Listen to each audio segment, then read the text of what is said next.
Salut à tous l'équipe, j'espère que vous avez la forme, content de vous retrouver dans l'Expert, une émission quotidienne sur YouTube diffusée dans plus de 27 pays à travers le monde, où dans cette émission, bien j'aide les parieurs à faire leur pronostic NBA, en partageant mes analyses, mes conseils, mon expérience sur les différentes rencontres du jour. Et pour ceux qui ne me connaissent pas, je suis Dorado, parieur professionnel au Mexique, spécialisé évidemment dans le basket. Et si vos objectifs sont de vous créer un complément de revenus grâce à votre passion des paris sportifs, n'hésitez pas à vous abonner à la chaîne YouTube, d'activer la cloche des notifications pour ne louper aucune des prochaines vidéos et de me suivre sur les différents réseaux sociaux.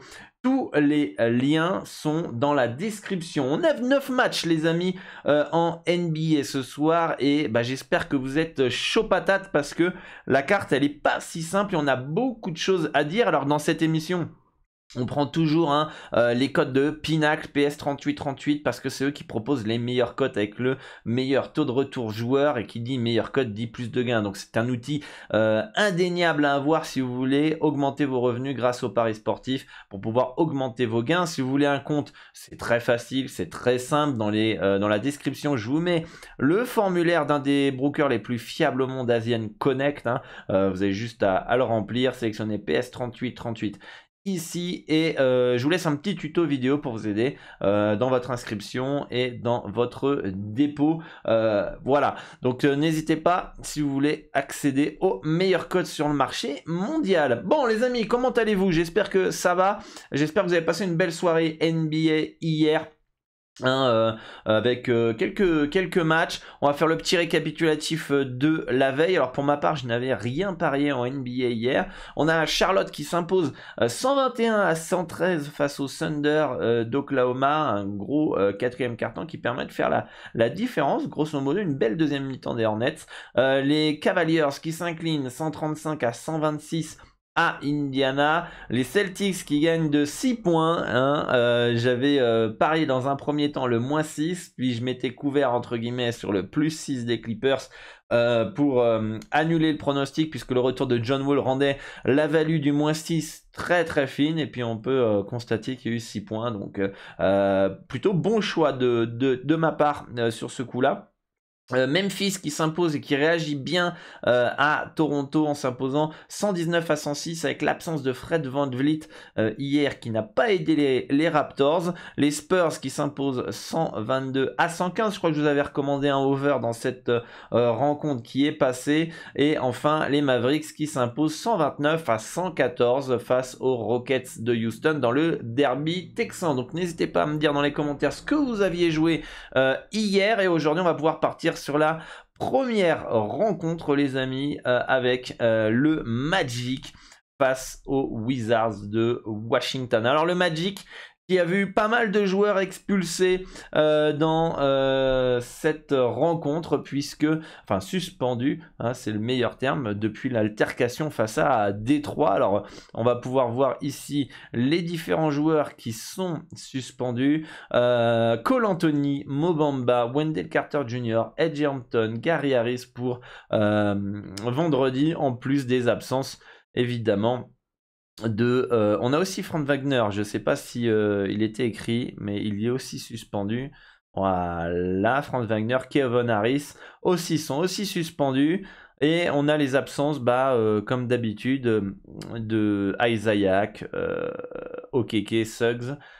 Donc pas mal d'absence du côté d'Orlando. Il y a peut-être moyen de trouver des performances de joueurs les amis dans les petits joueurs, par exemple qu'est-ce qu'on aurait comment il s'appelle, Terence Ross s'il joue, on va vérifier ça. Teamstat, on va aller voir ça vite fait. Banchero, qu'est-ce qu'on a, Terence Ross qui pourrait scorer ce soir. Voilà les petits pistes pour ceux qui sont friands des performances joueurs. On a en projection une victoire 113-107 des Wizards. On a Bradley Beal qui est incertain du côté de Washington. Ça c'est plutôt une mauvaise nouvelle, mais même s'il n'est pas là, je pense avec toutes les absences, c'est tout à fait logique que Washington soit favori. À Orlando, on peut voir que le -5 selon les bookmakers, donc une victoire de 5 points, tout comme quasiment moi qui est une projection de 6 points. On pourrait même aller chercher la cote à 2 qui est à -5,5. Donc on est plutôt ok Sur l'handicap, il n'y a pas de value sur ce match-là en termes d'handicap. Au niveau du cut, j'irais plus sur un under 224 et demi. 224 et non, même plus, 225 et demi ici. Les gens vont sur un over hein, dans ce match-là. Bon, bonne chance. Hein. Over dans cette rencontre-là, quand il y a quasiment tous les joueurs de Orlando qui sont pas là, bon, ça me paraît quand même compliqué. Donc, j'irais plus sur un under 225 et demi dans ce match-là pour ma part. Voilà, dites-moi ce que vous en pensez d'ailleurs de cette rencontre, même si le marché va sur le over 225. Bon, on a vu toutes les absences, c'est des scoreurs en moins. Voilà, à moins que les remplaçants arrivent à tenir le tempo et le rythme, j'ai du mal à voir un match waouh, ultra offensif. Orlando déjà que je trouve que sur le talent offensif, c'est pas ouf. Hein, donc là, avec tous ces joueurs-là, pas là, ça semble un peu plus compliqué. Match suivant, c'est les Lakers qui se déplacent à Atlanta.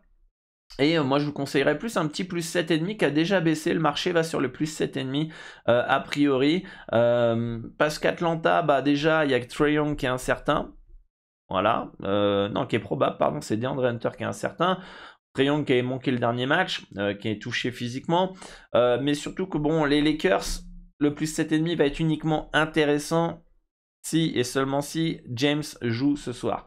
Il est incertain ce soir, donc c'est problématique puisque c'est quand même le meilleur joueur de cette équipe des Lakers. C'est sans lui, déjà qu'avec lui c'est très mauvais. Alors je vous laisse imaginer sans lui. Mais Atlanta, on les a vus irréguliers, les amis. Capable de se faire exploser, comme capable de battre n'importe qui. Enfin, c'est une équipe très très difficile à lire. J'aurais quand même aucune confiance en eux de partir sur un moins 7,5 à domicile, certes, face aux Lakers avec LeBron James, évidemment. Je pense que si le King est pas là, c'est bien placé. Voilà, c'est bien placé. Mais s'il est là, bon, plus 7,5 peut être intéressant. Et le marché a l'air de partir dessus. Donc on attend les informations sur cette rencontre pour ma part. Les Raptors qui reçoivent les Suns de Phoenix et bah là on pourrait peut-être avoir un petit Phoenix intéressant, outsider à Toronto, mais il faudrait vraiment que bah, Chris Paul soit là, il faudrait que Van Vliet soit pas là, donc voilà, là on est un peu dans l'incertitude aussi au niveau des joueurs. Évidemment si Van Vliet est là, pour moi il n'y a aucune value sur les Suns, clairement. S'il n'est pas là, la value elle est hyper fine. Ok, ils ont beaucoup d'absences et notamment, et pour moi principalement Booker du côté de Phoenix. Les autres joueurs qui sont pas là, à part peut-être Payne qui a un rôle un peu important, le reste ça joue pas beaucoup. Donc pour moi, c'est principalement l'absence de Booker qui est gênante dans ce match-là. On a vu quand même que même sans lui, ils ont réussi à faire quelques perfs. Hein. Ils ont été à gagner à Memphis, si je me trompe pas, et dans de grandes largeurs sans Booker. Et Toronto, c'est pas un déplacement simple. Donc moi, franchement, cette rencontre-là m'inspire pas plus confiance. Et il faut attendre l'information Van Vliet qui est pour moi est capital pour les Raptors. S'il est là, ils peuvent gagner. S'il est pas là, ils peuvent aussi gagner, mais ça me semble bien plus compliqué. Donc on attend les infos et a priori ça va être un beau no-bet dans ce match-là.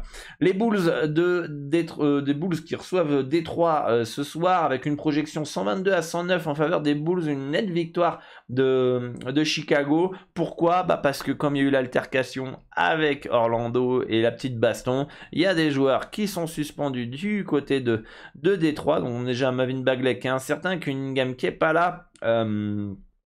Killian Haynes qui est suspendu et avec tout ça, eh bien pour moi l'handicap des Bulls moins 8 à 1,925 me semble pourquoi pas intéressant.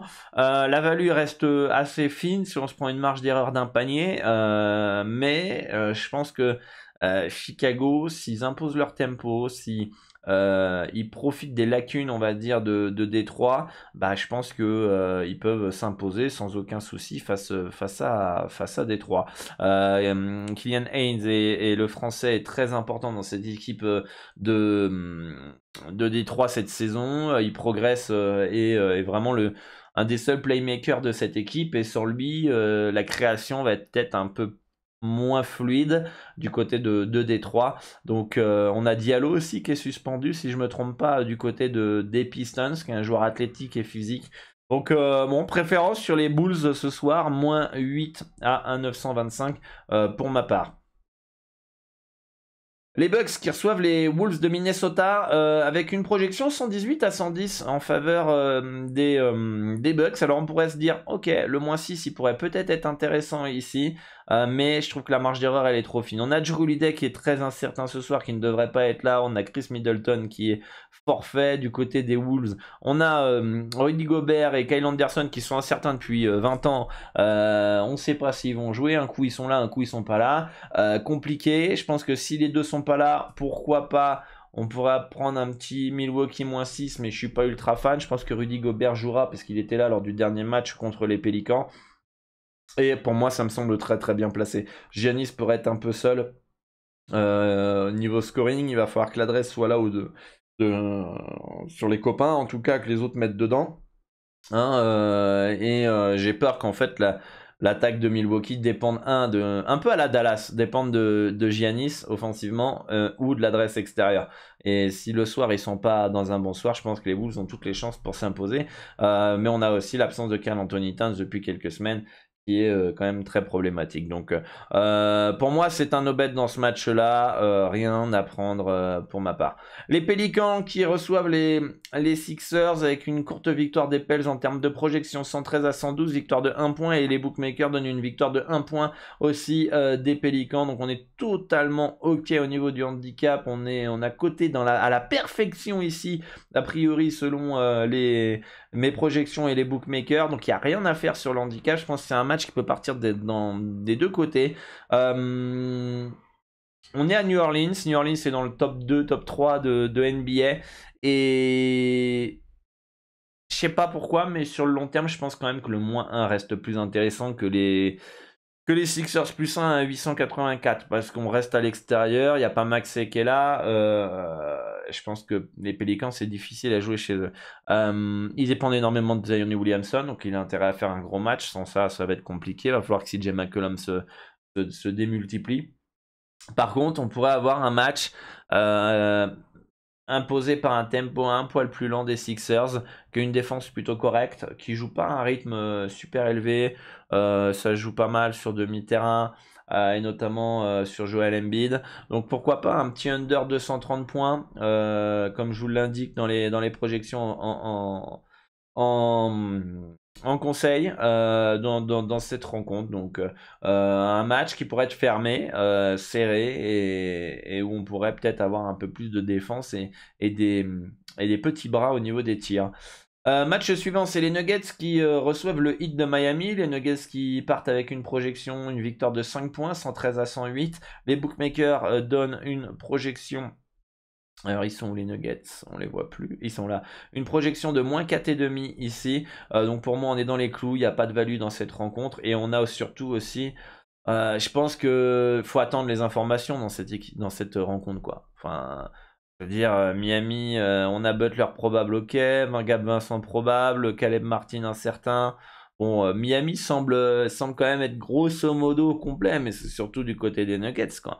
Côté des Nuggets, on a Jamal Murray, Bruce Brown et Aaron Gordon qui sont incertains, quoi.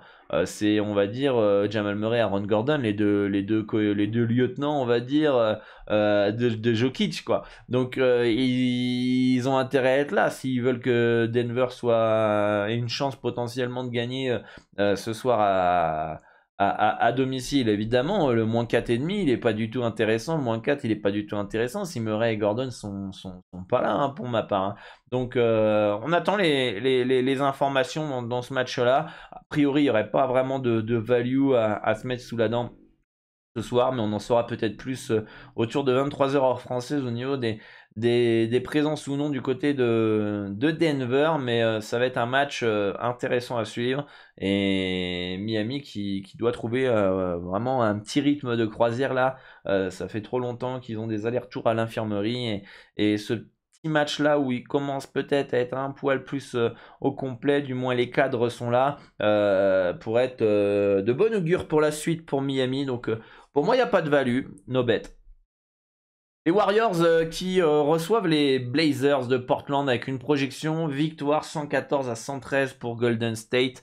On peut voir que les bookmakers donnent léger favori les Blazers avec un moins 2,5 contre un plus 2,5, même c'est moins 3 plus 2 réellement. Si on doit prendre les cotes équilibrées. Et les Warriors qui peuvent s'imposer. Hein. Par contre, ils peuvent s'imposer, mais il faut que Klay Thompson soit là. Alors, il a été au repos lors de la dernière rencontre. Est-ce qu'il va être remis au repos ce soir? J'en sais rien en fait. L'état de santé de Klay Thompson, le fait qu'il préserve un coup oui, un coup non, moi je sais pas trop ce qui va se passer. Normalement, il devrait être là ce soir s'il est là. Bon, avec Jordan Poole, Draymond Green, Klay Thompson, etc. Ils peuvent très bien poser des problèmes aux Blazers ce soir, surtout que les Blazers ont pas mal d'absence en fait finalement aussi. Hein. Alors c'est pas des gros joueurs, hein. Keon Johnson, Greg Brown, Justin Winslow, Little et Gary Payton, mais c'est des petits joueurs qui apportent du deep dans l'équipe, beaucoup de solutions, de rotation. Et finalement, les Blazers vont jouer avec un effectif plutôt court, avec beaucoup de starters qui vont avoir du temps de jeu. Et finalement, au niveau de la rotation, ça peut être problématique. Damian Lillard a intérêt à faire un grand match, on l'a vu, hein, tant que dès qu'il est un peu moins bon, les Blazers, c'est compliqué. Du côté des Golden State Warriors, on a beaucoup d'absents. Michael Green, Andrew Wiggins. Bon, là, on a Klay Thompson, comme on a dit, il est out, mais pour injury management contre le Jazz, donc il devrait être là pour moi ce soir. Et on a Stephen Curry qui va être réévalué le 7 janvier et qui n'est pas là. Donc, bon, compliqué. Pour moi, la value me semble beaucoup trop fine sur les Blazers, sur les Warriors. Donc bon, a priori, c'est un no-bet. Je préférerais plus partir avec les absences sur un under 233,5 points à 1,87 dans cette rencontre. Qui pourrait être moins prolifique offensivement par rapport aux différentes absences. Et enfin, je crois que c'est le dernier match de la soirée. C'est les Kings qui partent dans les projections vainqueurs 120 à 117 face au Jazz. Victoire de 3 points de Sacramento. Et on peut voir que les bookmakers donnent une victoire de 3,5 points des Kings aussi. Donc très bien placé. Sabonis est là. Sabonis joue malgré sa blessure. Ça, c'est une bonne nouvelle pour les Kings qui rend tout de suite cette équipe relou à jouer, un match qui peut vraiment partir dans tous les sens. Si le Jazz impose son tempo, que Sacramento n'est pas dans un bon soir, on pourrait avoir une large victoire du Jazz et dans le cas contraire une victoire des Kings. Bon, en tout cas, on devrait avoir un match assez disputé, je pense, dans cette rencontre. Les deux équipes sont deep, il y a quand même du monde et complète. Donc ça va être un match assez sympa à regarder. Par contre, pour moi, pour parier, c'est un no-bet dans cette rencontre. Donc voilà, une carte qui est vraiment complexe. Je vous l'avais dit en début d'émission. Hein, j'avais dit une début d'émission que ça allait être compliqué parce que il y a pas mal de joueurs absents, incertains, oui, non, quel état de forme s'il joue, etc., qui rend la chose très très compliquée pour ce soir. Donc soyez très très prudents les amis pour cette nuit en NBA. Ne forcez pas si vous n'avez pas de value. Attendez bien les informations si les values sont trop fines dans vos analyses. Et moi, je vous dis à très très bientôt pour une nouvelle vidéo, une nouvelle émission, l'expert. Hier, on était ensemble en direct sur Twitch pour le Dorado Show. On a passé un super moment. On a vu ensemble l'importance de faire un bilan de fin d'année. Et si vous êtes intéressé par cette émission, vous pouvez retrouver le replay sur la chaîne Twitch. Le lien est dans la description. Ou alors en format podcast sur Spotify et Apple Podcast. Vous avez les liens dans la description, les amis, avec du contenu. Toujours un peu plus de contenu et totalement gratuit pour vous aider à remplir vos objectifs dans les paris sportifs et j'espère que vous apprécierez ce travail. Donc n'hésitez pas à liker, partager, commenter comme d'habitude les amis pour soutenir le travail gratuit et ça fait plaisir. Vous êtes de plus en plus nombreux à rejoindre la communauté Dorado. Moi je vous dis à tout de suite dans le Discord pour échanger avec l'ensemble de la communauté sur cette map et sur les autres sports. Le lien est dans la description et je vous dis à bientôt pour une nouvelle vidéo. Ciao, ciao.